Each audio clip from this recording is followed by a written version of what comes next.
माई के पहरा चलता। हम रुआ से कुछ कहल चाहतनी। हाँ सुनले मानी बड़ा माई दयालु होली, ममता के निधान होली, दया का सागर होली। हमरो सपना बा सुनले मानी कि जे भी जला दरबार में माई के खाली हाथ ना आवेला। हमार पूर्ण विश्वास बा कि हमरो गोद भर जाई। रुआ एक बार हमार बात तो मानी, सुनी का कहा चाहतानी।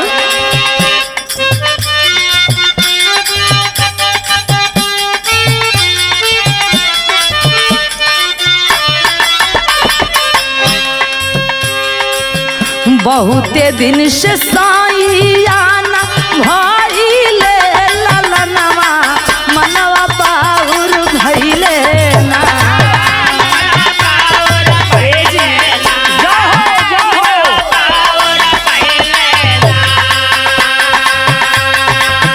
बहुते दिन से साईयाना भइले ललनवा, मनवा बाउर भइले ना, मनवा बाउर भइले ना। करबे दे दीदार सनवा, मनवा बाउर भइले। करबे दे दीदार सनवा, मनवा बाउर भइले ना। करबे दे दीदार सनवा, मनवा बाउर भइले ना। देवी का दर्शन करे के बा आपके। हाँ जी, ये तो बहुत अच्छी बात बा। चली ना। माता जी का पूजा पाठ करब, ये बहुत अच्छी बात हो। जरूर हम दर्शन कराई। हाँ तो चली।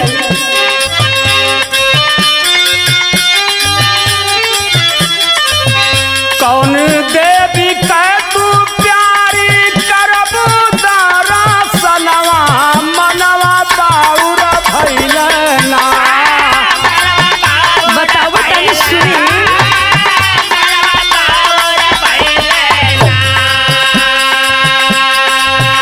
कौन देवी कै तू प्यारी करब दर्शनवा, मनवा बाउर भइले ना। पूरा होई यार मनवा, मनवा बाउर भइले ना। पूरा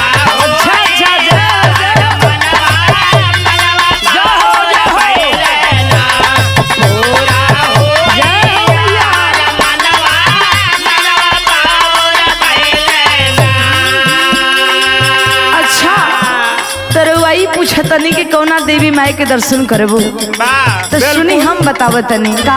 बताई। खरगीपुर गौवा में भगवती माई के धमवा, मनवा बाबुर भइले। सुनतनी ना माई भगवती के दर्शन करब हम।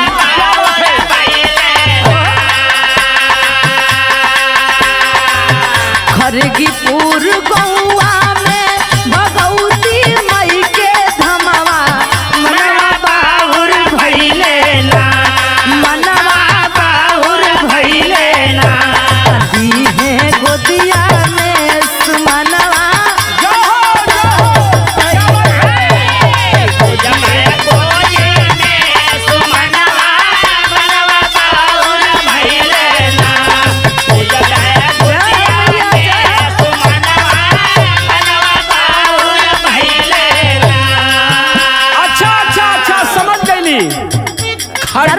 खरगीपुर।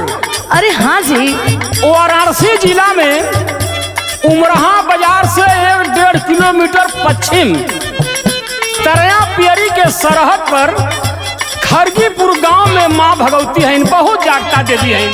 जी चली ना। बिल्कुल बिल्कुल चलब। दर्शन करे बदे कुछ दिन पहले विक्रम कवि, रामराज कवि, मुनीलाल यादव, बहादुर भैया, अरे हाँ सही में शंभू पलटू भैया, भैया, हिरन भैया सब लोग बतावेला बड़ा माई जगता है। बनारसी भैया, बबलू भैया सब लोग जानेला। सुनी बताई ना। शंभू भैया, गुलाब भाई, ओपी राजभर स्टूडियो वाले, ये लोग भी कुछ दिन पहले कह कहले रहना कि भैया। अरे वो भी भैया के तमलकाइन बतावत रहली। हाँ हाँ हाँ, तो चली ना। कहले रहना कि भैया अगर दर्शन करे चला तो हमनों से कहा तो ये भैया हम तलिया चली चली। आदित्य भाई का बोलेरो कह दे, वही से सब जने चल जाई। अरे जिया राजा बोला ना। गर्मी का दिन और घाम भी न लगी, आप भी अपन मनौती पूरा कर लिया। जी जी चली। आप भैया लोग भी दर्शन कर लिए हैं। जी। नवरात्र में जाइबा करबा, नवरात्र में जाइबा करबा, माई का पूजनवा मनवा भइले।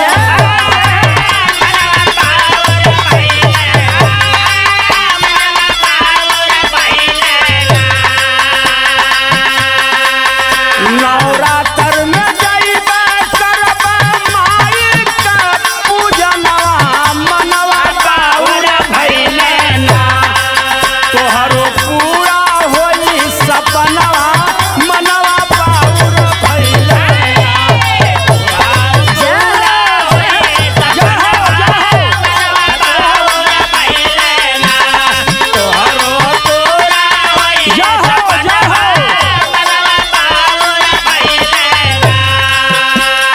अच्छा तो देखी हम कब रहुआ और के लिया चले गए हैं। सुनी कवि विक्रम लाल बहादुर माई के शरणवा मनवा पाउर भइले।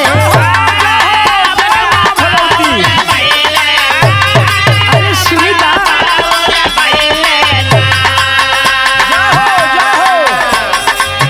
कवि विक्रम लाल बहादुर माई के शरणवा मनवा पाउर भइले ना, मनवा पाउर भइले ना।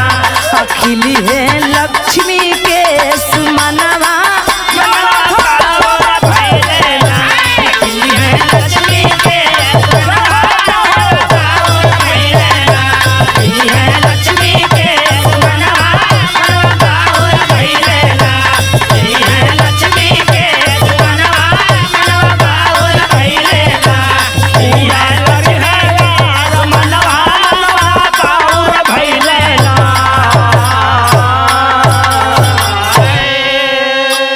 चली। ठीक बा ठीक बा। जय हो मैया।